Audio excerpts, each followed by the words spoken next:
cases of cheese mite dermatitis date back over 60 years in the United States, also known as cheese itch, though typically considered vermin by the food industry, affecting harder cheeses like aged cheddar in particular. They're sometimes intentionally added to cheese for added flavor. In the Journal of Dairy Science, the various species were recently identified. When cheese is ripened with mites, a nutty, fruity flavor and aroma evidently develops. The placement of the anal suckers can evidently be used to help differentiate between the different types, to make sure you put the right one in the cheese.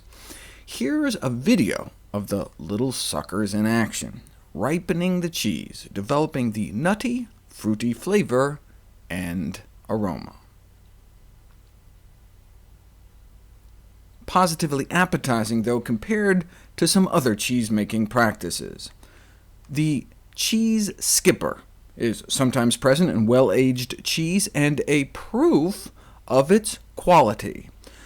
The cheese skipper doesn't sound so bad until you realize they're talking about cheese infested with maggots of the cheese fly. The larvae are the well-known cheese skippers. They can cause intestinal infections, even urinary tract infections. Normally, the insects are just contaminants, but there is a spider cheese equivalent of the maggot world, and that's called Casu morzu, a soft cheese intentionally riddled with thousands of maggots of the cheese fly to aid in fermentation. Evidently, because the larvae can launch themselves for distances up to 15 centimeters, diners are said to hold their hands above their sandwiches to prevent the maggots from leaping into their face.